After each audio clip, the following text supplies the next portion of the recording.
The NFL saw a great upset over the weekend in the divisional round, with the Washington Commanders picking up an upset win over the Detroit Lions, the number 1 seed. They've beat the number 3, they've beat the number 1. Can they beat the number 2? Certainly they can. It's just going to be really, really hard to do. How can they do it? They are 6-point underdogs against the Philadelphia Eagles right now. And honestly, the way they do it is the way they won last week. Turn this into a shootout. This is a bit more of a problem because Philadelphia's defense isn't missing like 7 starters. And that is why Washington was able to take advantage of Detroit last week, is Detroit's defense was vulnerable. They had so many injuries that Washington was kind of able to just sit back and do whatever they wanted to do. So this time, they're going to have to take advantage of whatever vulnerabilities are there. And so they're going to, I think the big one is they're going to have to try to expose Burks the way that the Rams couldn't do with Dean not in the lineup. Nakobe Dean is one of the better defenders in the league. Burks is fine, but I think you really have to take advantage of that. I think that there's going to be a heavy Zach Ertz diet and passes over the middle, and that's where a lot of Washington's success can come. Daniels has a pretty accurate and a very strong throw over the middle, and so if that second level isn't necessarily what Philadelphia needs it to be, then Washington has a real opportunity to go in and start to put some points up on the board. They also, and this is a must, their offensive line has to show up in the same way against Detroit. And again, the issue with that is that game was more about, I think, the defensive line issues that Detroit was having than the suddenly superb offensive line of the Washington Commanders. I think it's a different story when there's Smith and there's Carter and Burks and Bond and those guys rushing the quarterback in the way that the Philadelphia Eagles can.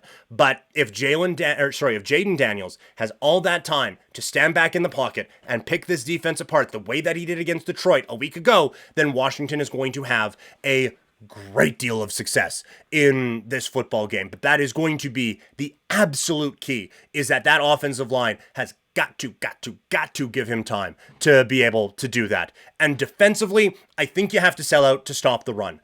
Jalen Hurts obviously hurt his knee last week. We will see how healthy he is going into this game, but you have to make him beat you. And I have questioned if they are able to.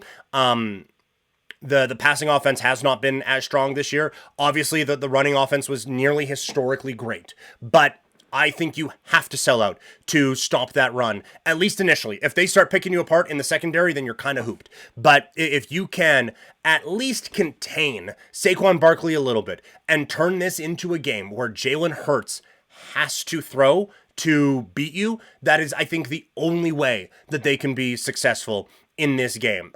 This defense, again, they're not rich in talent, but they do have an ability to make some big plays and force some turnovers, as we saw against Jared Goff a week ago. Now they got a bunch of turnovers and still gave up 31 points. So this is not a strong defense by any stretch of the imagination. But if you can force Jalen Hurts into being a pocket passer and try to beat you with his arm, I think that gives you much more of an opportunity to hang in this game. So for Washington, it does feel a little copy and paste going into the game plan here against the Philadelphia Eagles coming up on Sunday.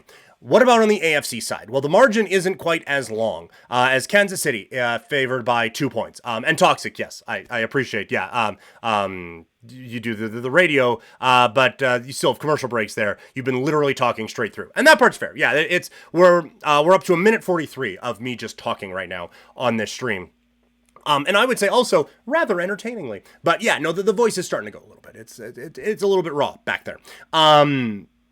But it's been fun. I'm having a blast today. I love doing these streams with you guys. But yes, Kansas City favored by 2 points. The Buffalo Bills, for them, it's a little, I mean, it's the same for both, because Washington has beat Philadelphia this season. They were 1-1. Buffalo has beat Kansas City this season. And so the way they do this is the way they did it in the regular season. Turn this again into a bit of a shootout against an undermanned Kansas City Chiefs offense and force them to have to outscore you, which obviously is the ultimate point of the sport, is scoring more points than the other team. But hopefully contextually you understand what I say, understand what I mean, where it's not just this grind out whatever and Kansas City just happens to have more points at the end of the game. Force that offense to have to beat you and see if they can with Mahomes and aging Kelsey and almost nothing else. Josh Allen is on another level right now, but Mahomes is always on that level. That being said, the weapons that Allen has to work with Coleman and Shakir, Amari Cooper, if he can get in there, Knox and Kincaid are just a little bit better than what Kansas City is working with. With Kelsey, yes, who's better than everyone I just mentioned. But after that, I would take all those people, at least all the receivers, over a Worthy and a Juju Smith-Schuster and all of those guys. So it is a difficult road if Buffalo can turn this into a shootout. And their defense has to come up with a few stops in this game. They won last week, but they gave up a lot of openings. And so I think they need to limit Kansas City at some times. You're not going to fully stop them, and you have to understand that. But you are going to be in a difficult spot if it is just them going down and scoring on every possession, as teams can do against this defense, because Kansas City's defense is strong. And so that's the interesting aspect of this, is you have elite offense against what I consider to be an elite defense, and you have a subpar defense against an offense that has shown flashes of subpar this year, but we know is manned by three of the greatest of all time at their various occupations. So it's a very intriguing matchup. That defense is so strong. A big thing here, they need to be able to get that run going at least a little bit. That secondary for Kansas City can really lock things down. And the run game, they've been vulnerable to it in the past, although they've been better at it this year. And so I'm interested to see how Buffalo is able to attack that. But if James Cook can get a few successful runs early on, it all of a sudden puts that threat of the Josh Allen run in the heads. It really opens up the RPO game and the play action game and all of that. I'm interested to see the game plan that Kansas City does, because the big thing that they do is try to take number one options away. How many times on Sunday did we watch Nico Collins make a catch in tight coverage? All of them, right? And a lot of times there was a couple of guys around him. The thing is, Buffalo doesn't really have a guy that you double, right? And I would assume that a lot of that attention is going to go to Khalil Shakir, but I don't know if Coleman's a whole lot worse than him, right? So it crazy like a fox, like, oh, you can't take away our number one receiver if we don't have one, but it does put them in an, I would suggest, very interesting spot of where do you kind of shift all of that focus to? Who do you allow to beat you and who do you not allow? Maybe it is the run game. Maybe they just totally, but then you're leaving, your defensive backs on an island against Josh Allen trying to pick him apart in the passing game. So I'll be interested to see what the game plan is for Kansas City, but they're going to need a few players to step up, right? Because Kansas City does not allow you to just have one guy have a big ball out game, and it's going to have to be a lot of guys stepping up and making those plays. So upsets are certainly possible in both games.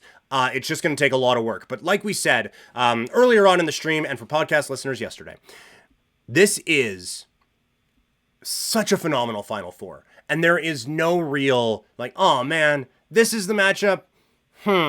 We don't have that. We have intriguing storylines. We have fantastic franchises, fantastic players in every single matchup, and a lot of intrigue either way. So this weekend is going to be a ton of fun in the NFL.